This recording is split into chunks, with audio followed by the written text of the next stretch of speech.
Hello MSc, today's our topic is the structure of diborane. हम diborane की structure study करें। डाइब्रेन क्या होता है? B2H6।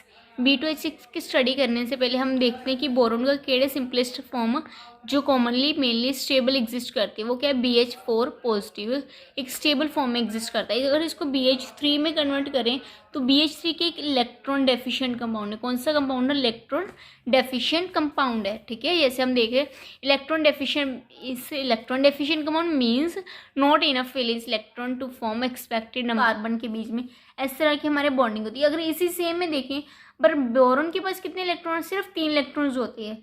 जिसे हम देखते हैं कि BH3 में ऐसे होते हैं, देखिए एक इलेक्ट्रॉन हाइड्रोजन को इसका हाइड्रोजन को दे देंगे, उसी तरह ये वाला। पर इसके हम रेजोनेंस स्ट्रक्चर्स बनाने देखते हैं। BH4 पॉजिटिव बन जाती है, देख रहे हैं BH4 पॉजिटिव, और यहाँ पे क्या BH2 नेगेटिव। अगर एक हाइड्रोजन यहाँ से इधर जाएगा तो इसमें क्या आएगा? पॉजिटिव चार्ज आएगा। अगर इसका एक हाइड्रोजन इसका एक चला गया तो इस पर क्या कौन सा चार्ज आएगा? Negative charge. उसके बाद इसको आप कैसे लिख सकते? इसको भी ये भी नेगेटिव आ सकता है और ये भी positive, etcetera so many resonance structures आ सकती है। मतलब ये कोई भी हमारे एक्सपेरिमेंटली सपोर्ट नहीं देती कि ऐसा होता है, ऐसे स्ट्रक्चर है। ये स्ट्रक्चर्स इसकी क्या कर देगी? कैंसिल कर दी गई। क्या कर देगी? कैंसिल कर देगी। और उसके बाद हमारे पास स्ट्रक्चर है C2H4। इसका हम किसके साथ कंपैरिजन करने लगे? C2H4 का B2H6 के साथ। C2H4 क्या है? क्या हमारे पास C2H4 है, ये स्ट्रक्चर होती है C double bond C, 2 hydrogens और यहाँ पे भी 2 हाइड्रोजन। इसके स्ट्रक्चर देखें तो हमारे पास B2H4 और उसके बाद कितना चार्ज आएगा? 2 नेगेटिव। हाँ, इसमें अगर नंबर ऑफ इलेक्ट्रॉन्स काउंट करने चाहिए वो क्या? आइसो इलेक्ट्रॉनिक है। देखो कार्बन के वैलेंस टोटल इलेक्ट्रॉन कितने हैं? 4 5 6 7 8 9 10 11 12 इलेक्ट्रॉन रहेंगे। बोरन के पास कितने होते हैं? 3 टू द 6 6 प्लस 4 हाइड्रोजन के प्लस 2 ये इलेक्ट्रॉन कितने होंगे? 12। यस, ये आइसो इलेक्ट्रॉनिक तो है बट नॉट आइसो स्ट्रक्चर। ये आइसो स्ट्रक्चर नहीं है, इसकी स्ट्रक्चर डाइब्रेन की इस तरह नहीं बनती। सो ये स्ट्रक्चर वाली भी रिजेक्ट कर दी। क्या कर दी गई? रिजेक्ट कर दी गई। बट जो हमारे बाइंडिंग मॉडल है, बाइंडिंग मॉडल से हमारा क्या? 3 सेंटर 2 इलेक्ट्रॉन्स वो वाले एक्सेप्ट कर देंगे कि 3 सेंटर होंगे और 2 इलेक्ट्रॉन्स दे गए। ये अब तक हमने देख लिया कि इसकी जो स्ट्रक्चर है वो क्या? 3 सेंटर 2 इलेक्ट्रॉन वाली एक्सेप्ट होगी। कौन सी एक्सेप्ट की? 3 सेंटर 2 इलेक्ट्रॉन वाली। मतलब उसमें पता चल गया हमारे पास एक हाइड्रोजन एटम क्या है? ब्रिजिंग पे है।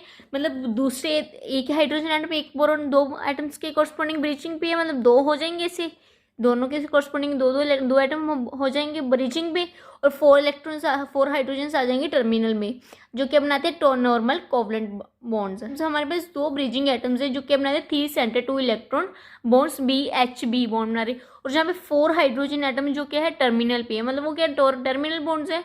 मतलब वो क्या? सिंपल कोवलेंट बॉन्ड्स है। टर्मिनल हाइड्रोजन क्या बनाते हैं? Simple covalent bonds. और इस यहाँ पे हमारी स्ट्रक्चर है कि हमारे एंगल्स बताए हुए कितना कितना आप देख सकते हैं।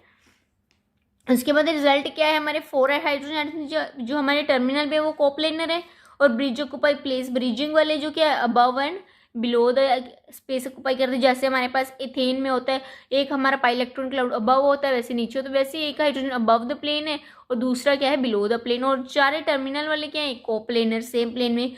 अगर इसका वाइब्रेशन स्पेक्ट्रा देखते हैं रमन और IR स्पेक्ट्रा के अकॉर्डिंग, हमें 2 डेंस बैंड मिलेंगे। हमने इसमें कौन स्पेक्ट्रा? पहला हमने इलेक्ट्रॉन डिफ्रेक्शन स्पेक्ट्रोस्कोपी देखी, उसके बाद वाइब्रेशनल देखी, और उसके बाद हम देखने जा रहे हैं NMR।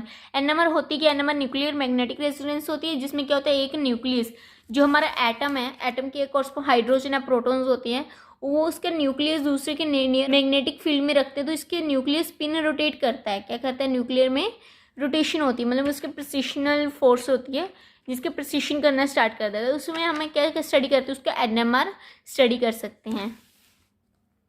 कि जैसे हम NMR स्टडी करते हैं, हमें 2 अलग तरह के अब्जॉर्प्शन बैंड से 3 रीजन्स ऑफ अब्जॉर्प्शन मिलते हैं ड्यू टू बोरोन एटम्स के। एक तो हमें टर्मिनल हाइड्रोजन्स में मिलेगा और दूसरा ब्रिजिंग वाले के साथ। ठीक है, इसके लिए ये भी हमें ब्रिजिंग बॉन्डिंग को स्पॉट कर रहा है। द स्पेसिफिक नेक्स्ट पॉइंट है स्पेसिफिक हीट ऑफ डाइब्रेन कितनी थी? 54.4 किलो जल।